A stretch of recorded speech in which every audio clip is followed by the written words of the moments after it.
stunting itu sebenarnya bukan masalah hanya di Indonesia ya, masalah seluruh dunia. Stunting menjadi masalah yang luar biasa dan kalau kita bisa lihat 2 tahun terakhir ini merupakan masalah yang diprioritaskan oleh pemerintah. Pemerintah secara konsisten melakukan intervensi untuk mengurangi dampak kekurangan gizi kronis yang berakibat pada kegagalan dalam mencapai tinggi badan yang normal pada Assalamualaikum warahmatullahi wabarakatuh dan selamat siang. Kami dari kelompok 12 akan mempresentasikan Policy Brief yang berjudul Optimalisasi Intervensi Stunting Pesisir berbasis kearifan lokal Barongko Kelor dan penguatan sanitasi pasang surut di wilayah kerja Puskesmas Pontap, Kota Palopo. Stunting masih menjadi salah satu masalah kesehatan masyarakat yang berdampak pada pertumbuhan fisik, perkembangan otak, serta kualitas hidup anak di masa depan. Berdasarkan data Puskesmas Pontap, terdapat 22 balita yang terkonfirmasi mengalami stunting, terdiri dari 13 anak laki-laki dan 9 anak perempuan. Permasalahan ini dipengaruhi oleh beberapa faktor, seperti rendahnya kondisi ekonomi masyarakat, kurangnya pengetahuan tentang gizi, keterbatasan tenaga kesehatan, serta kondisi sanitasi di wilayah pesisir yang kurang baik akibat penumpukan sampah saat air laut pasang. Karena itu, diperlukan solusi yang tidak hanya memperbaiki status gizi balita, tetapi juga mempertimbangkan kondisi sosial dan lingkungan masyarakat setempat. Selanjutnya, saya akan menjelaskan analisis permasalahan dan opsi kebijakan yang ditawarkan. Berdasarkan hasil analisis, terdapat 3 permasalahan utama. Pertama, akses dan keragaman gizi. Pemberian makanan tambahan yang selama ini digunakan masih kurang diminati oleh balita dan biayanya relatif mahal, sehingga pemanfaatan pangan lokal belum optimal. Yang kedua, keterbatasan sumber daya manusia, kesehatan, jumlah tenaga kesehatan yang terbatas menyebabkan pemantauan pertumbuhan balita dan pendampingan keluarga belum dapat dilakukan secara maksimal. Yang ketiga, masalah sanitasi pesisir. Sampah yang terbawa saat air laut pasang menyebabkan lingkungan menjadi kurang sehat dan meningkatkan resiko infeksi pada balita.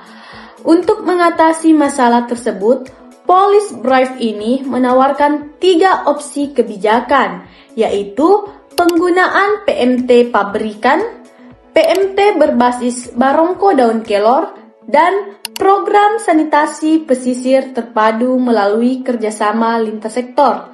Dari ketiga opsi tersebut, PMT Barongko Daun Kelor dinilai paling layak karena memanfaatkan pangan lokal.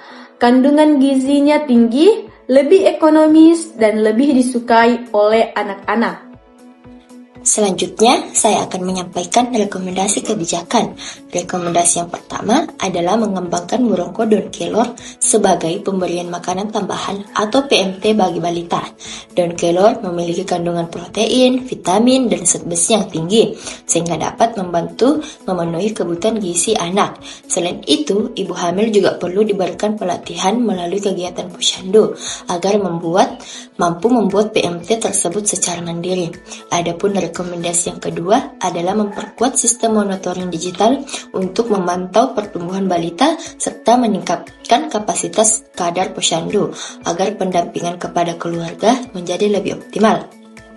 Nah, adapun rekomendasi yang ketiga adalah meningkatkan sanitasi pesisir melalui kerjasama antara pemerintahan Kota Palopo, Puskesmas Pontap, Kelurahan, dan Dinas Lingkungan Hidup dalam pengolahan sampah pesisir secara berkelanjutan. Sebagai kesimpulannya, penanganan stunting tidak cukup hanya dengan pemberian makanan bergizi, tetapi juga membutuhkan dukungan sanitasi yang baik, edukasi kepada masyarakat, serta kolaborasi sebagai pihak.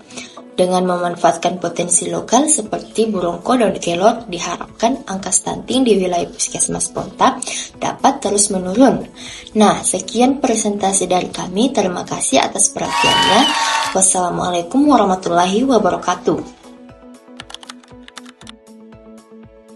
Stunting di wilayah kerja Puskesmas Pontap masih menjadi masalah kesehatan yang dipengaruhi oleh berbagai faktor seperti kurang optimalnya pemenuhan gizi, keterbatasan pelayanan kesehatan, kondisi sosial ekonomi masyarakat, serta sanitasi lingkungan pesisir yang belum memadai.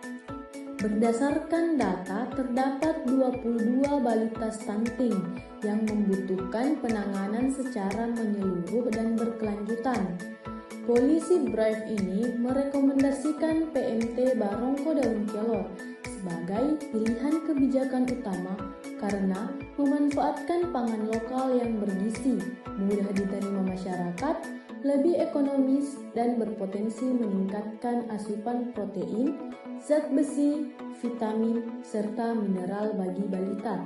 Keberhasilan intervensi ini perlu didukung dengan penguatan pemantauan status gizi, edukasi kepada masyarakat, serta perbaikan sanitasi pesisir melalui kolaborasi antara puskesmas, pemerintah daerah, kader kesehatan, dan masyarakat.